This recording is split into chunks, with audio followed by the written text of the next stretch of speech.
வணக்கம், இது உங்கள் தினக்கதிர்.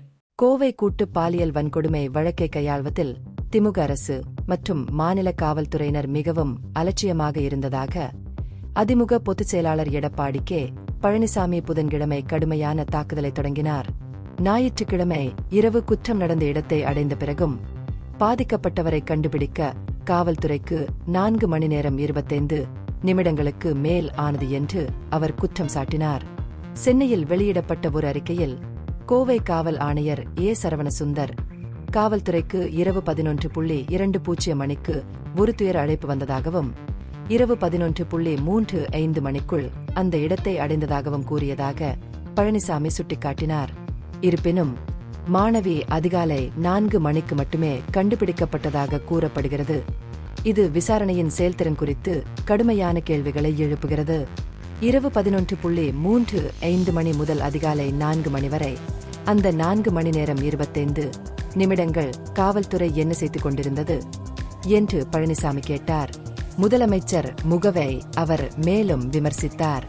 குற்றம் சாட்டப்பட்டவரை கைது செய்ததற்கு முதல்வர் உடனடியாக பெருமை சேர்த்தாலும் உயிர் பிழைத்தவரை உடனடியாக கண்டுபிடிக்க தவறியதற்காக அவர் வெட்கப்பட வேண்டும் என்று ஸ்டாலின் கூறினார். காவல் ஆணையரின் சொந்த ஒப்புதலின்படி அன்றிரவு கிட்டத்தட்ட 100 காவல்துறையினர் தேடுதல் நடவடிக்கையில் ஈடுபட்டிருந்தனர் என்பதையும் அதிமுக தலைவர் எடுத்துரைத்தார். சம்பவ இடத்தில் இருந்த இவ்வளவு பெரிய குழுவால் 4.5 மணி நேரத்திற்கும் மேலாக பாதிக்கப்பட்டவரை கண்டுபிடிக்க முடியவில்லை என்பது அதிர்ச்சியளிக்கிறது என்று அவர் கூறினார். இது ஒருங்கிணைப்பு மற்றும் மரண தண்டனை நிறைவேற்றுவதில் ஏற்பட்ட மிகப்பெரிய குறைபாடு என்று அவர் கூறினார். தாமதம் குறித்து காவல்துறையினரிடம் செய்தியாளர்கள் கேள்வி எழுப்பியபோது கமிஷனர் ஆரம்பத்தில் உயிர் பிழைத்தவர் ஒரு சிறிய சுவருக்கு அப்பால் இருப்பதாக கூறினார். ஆனால் சிறிது நேரம் கழித்து அவர் தனது கருத்தை மாற்றி ஒரு பெரிய சுவருக்கு அப்பால் இருப்பதாக கூறினார். இந்த முரண்பாட்டை பழனிசாமி கேலி செய்தார். 100 பேர் கொண்ட போலீஸ் குழு ஏன் சுவரின் மேல் ஏறி தேடுதலை தொடர தவறியது என்று கேட்டார். இருள் மற்றும் பகுதியின் தனிமைப்படுத்தப்பட்ட தன்மை உயிர் பிழைத்தவரை கண்டுபிடிப்பதை கடினமாக்கியது என்ற கமிஷனரின் நியாயத்தையும் அவர் கண்டித்தார். மாநில காவல்துறை இதுபோன்ற ஒரு சாக்கு போக்கை வழங்க வெட்கப்பட வேண்டும் என்று பழனிசாமி கூறினார். இதுபோன்ற அறிக்கைகள் துறையின் திறமையின்மையை மட்டுமே வெளிப்படுத்துகின்றன என்று வலியுறுத்தினார்.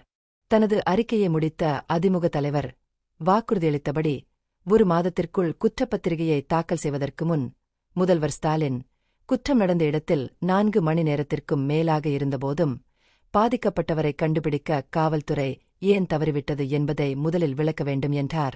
இத்தகைய விளக்கங்களை வழங்குவதன் மூலம் திமுக அரசு தனது காவல்துறை பெண்களை பாதுகாக்கவோ அல்லது பயனுள்ள விசாரணைகளை நடத்தவோ இயலாது என்பதை மறைமுகமாக ஒப்புக்கொள்கிறது என்று அவர் குற்றம் சாட்டினார். இந்த பகுப்பாய்வு நுண்ணறிவுள்ளதாக கண்டால் முக்கியமான அரசியல் முன்னேற்றங்கள் குறித்த கூடுதல் புதுப்பிப்புகளுக்கு லைக் செய்யவும், ஷேர் செய்யவும், சப்ஸ்கிரைப் செய்யவும். இது உங்கள் தினக்கதிர். நன்றி.